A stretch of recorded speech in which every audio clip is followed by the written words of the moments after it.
So the next topic is acquisition of subsidiary. There are two acquisition scenarios that need to be considered more in detail. One is mid-year acquisition, second is step acquisition. The name itself is very clear. Mid-year acquisition, a parent entity consolidates a subsidiary from the date it achieves the control.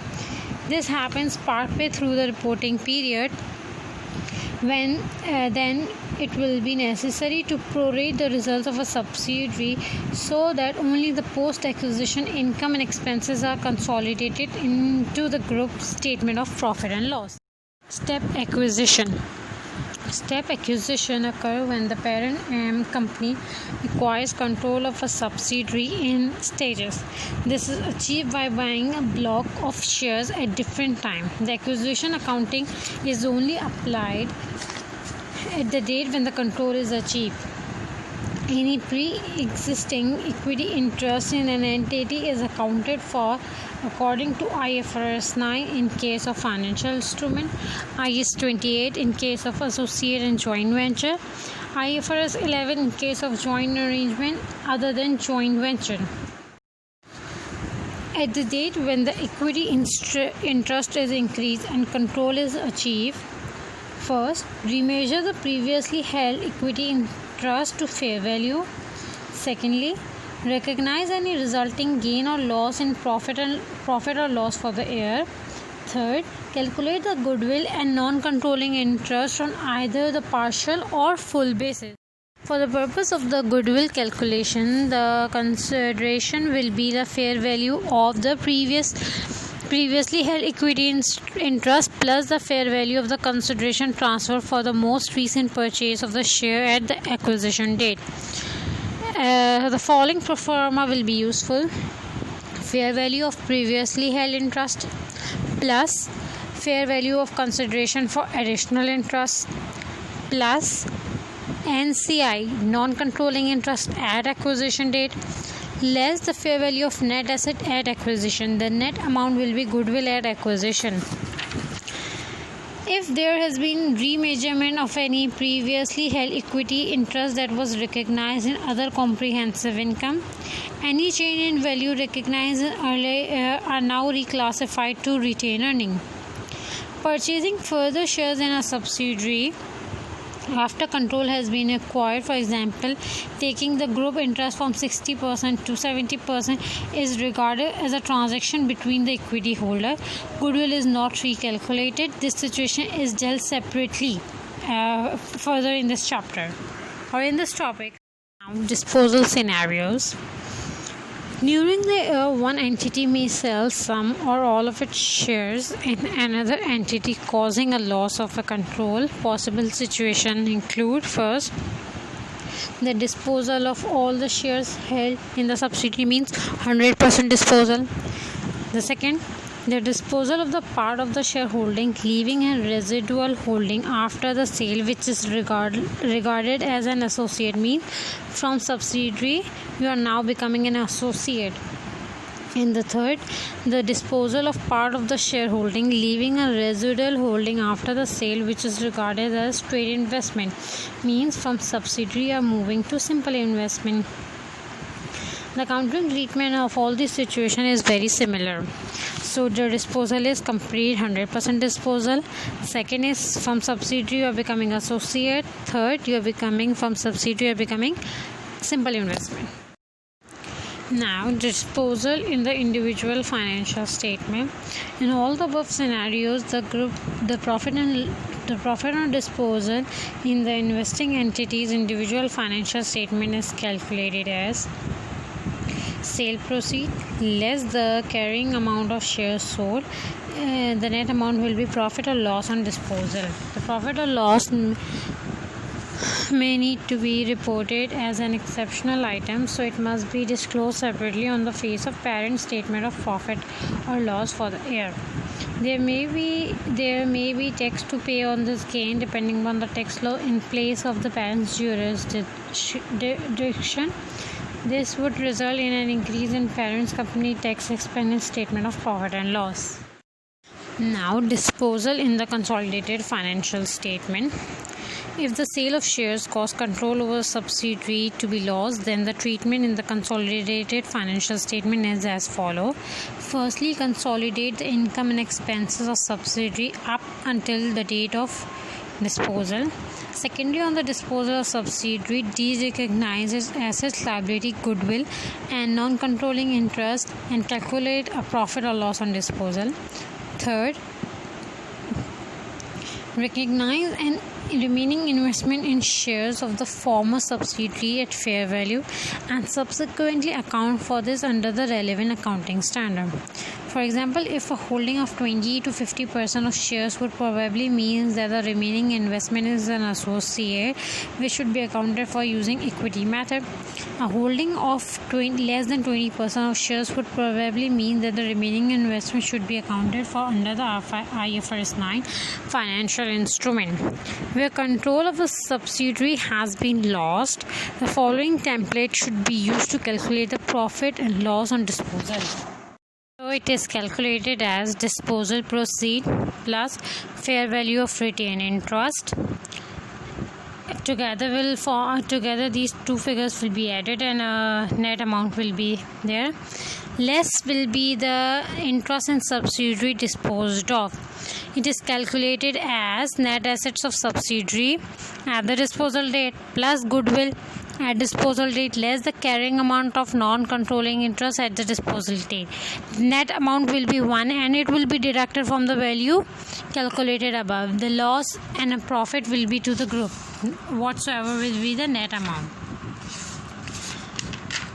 So there is another topic, that is presentation of disposed subsidiary in the consolidated financial statement.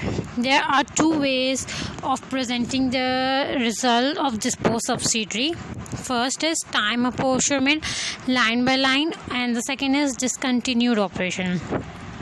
The first time apportionment line by line and the consolidated statement of profit and loss. The income and expenses of subsidiary are consolidated up to the date of disposal.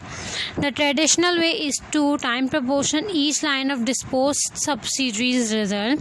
The profit or loss on disposed subsidiary would be presented as an exceptional item. Second, as discontinued operation. If the subsidiary qualify as a discontinued operation in accordance with the IFRS 5 non-current asset held for sale and discontinued operation, then its results are aggregated into a single line on the face of consolidated statement of profit and loss. This is presented immediately after the profit for the period from the continuing operations.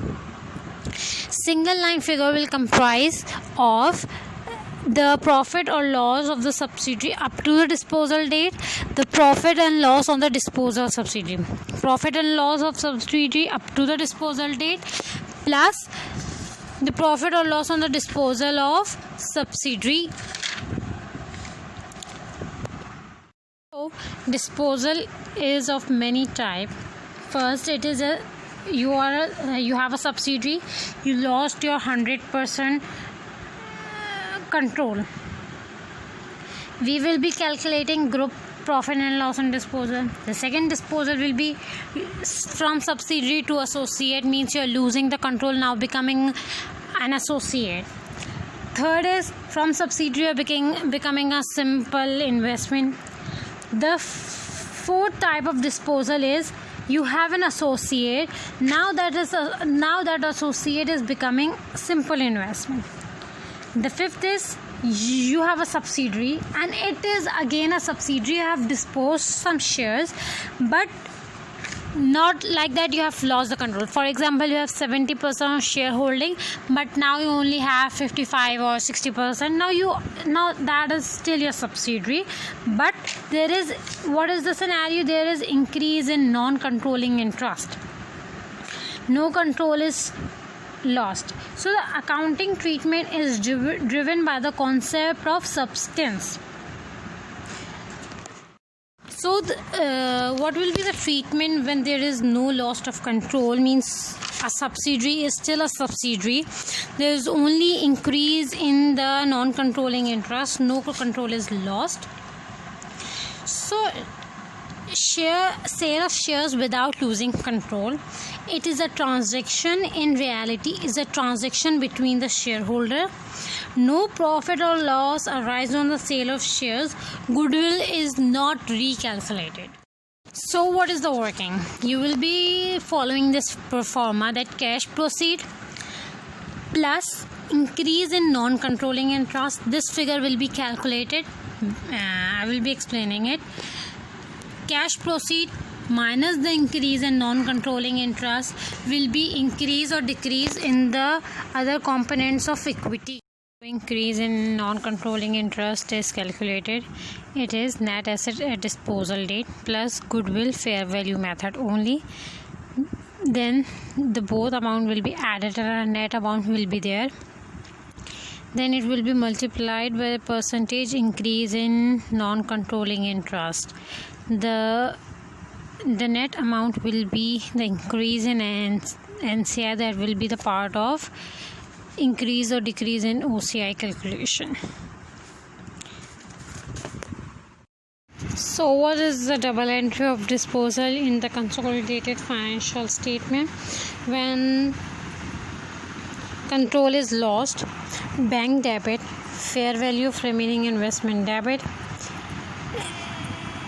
non-controlling interest at disposal debit, credit the net assets of subsidiary at disposal date, credit the goodwill, and the balancing figure will be gain or loss on the disposal.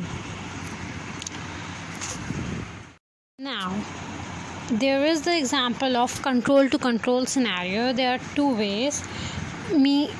Either you are acquiring, either you are disposing.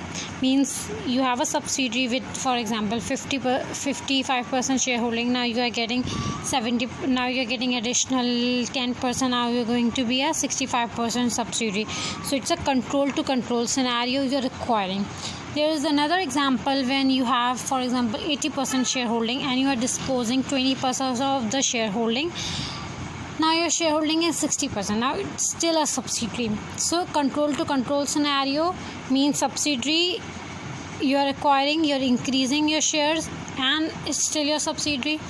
And the second scenario is your subsidiary and you are disposing your shares, but still after disposal it is your subsidiary, you are having more than 51% of shares.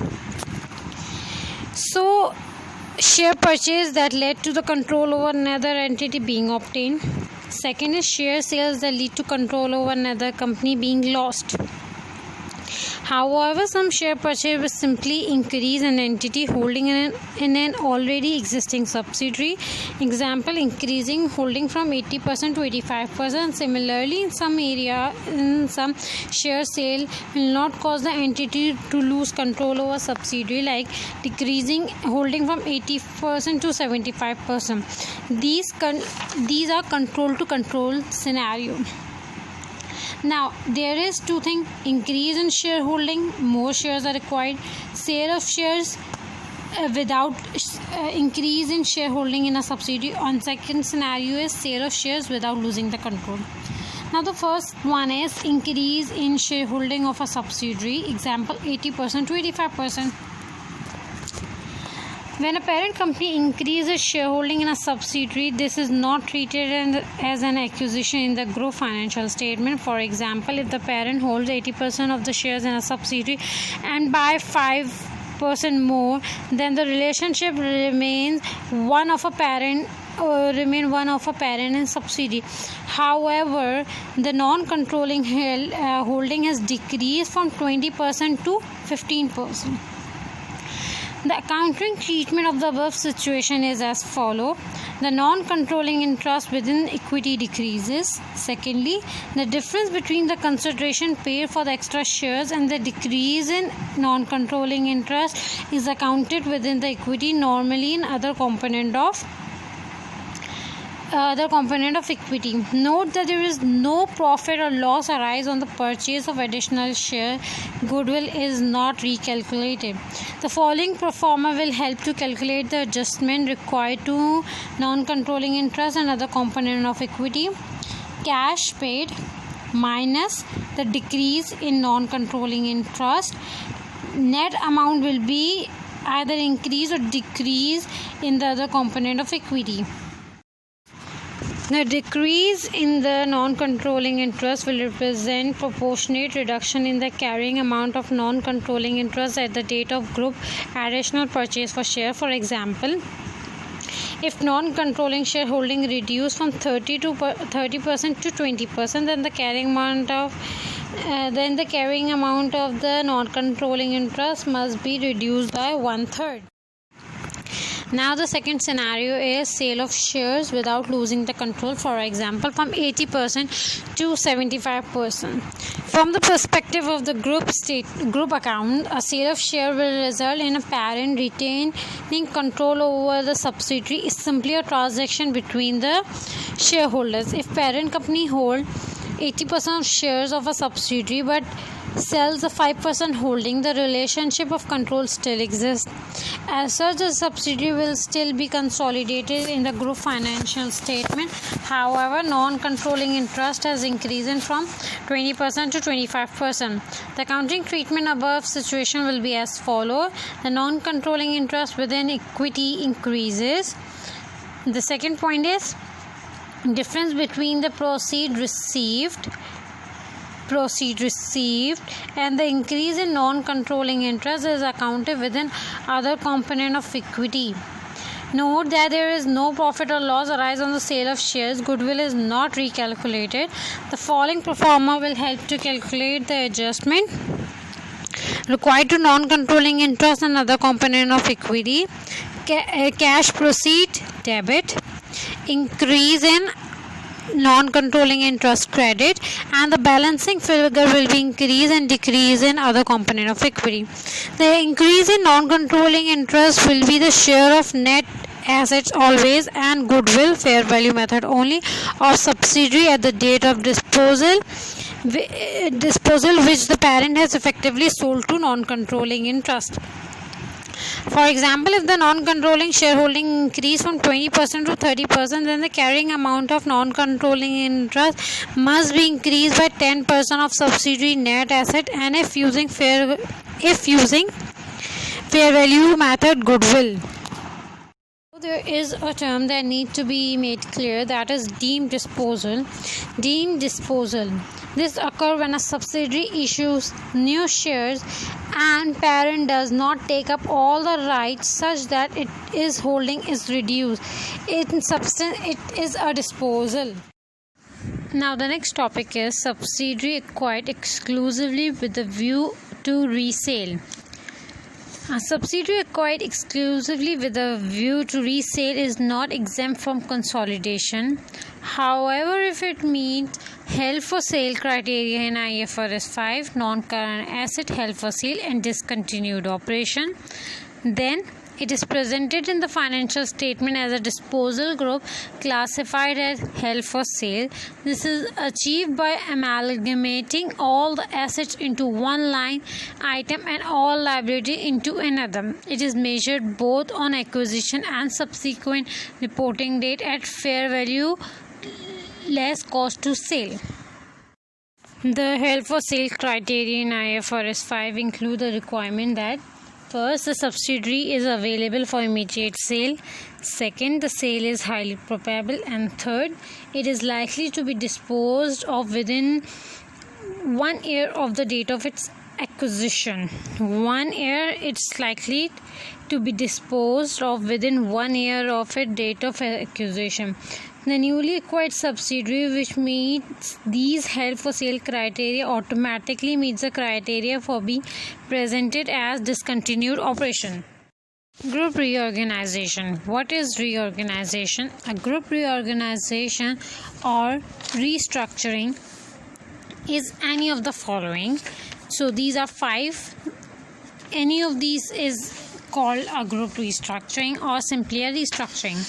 First, the transfer of shares in a subsidiary from one group entity to another. What it is? The transfer of shares in a subsidiary from one group entity to another.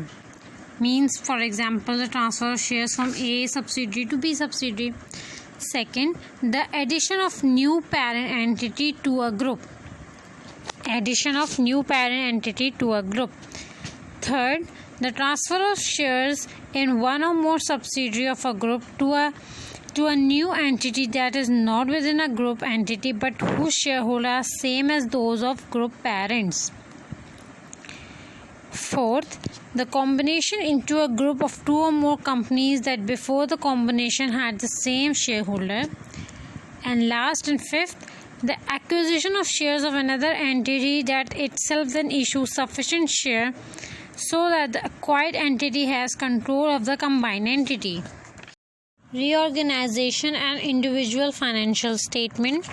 A parent may reorganize the structure of its group by establishing a new entity as its parent.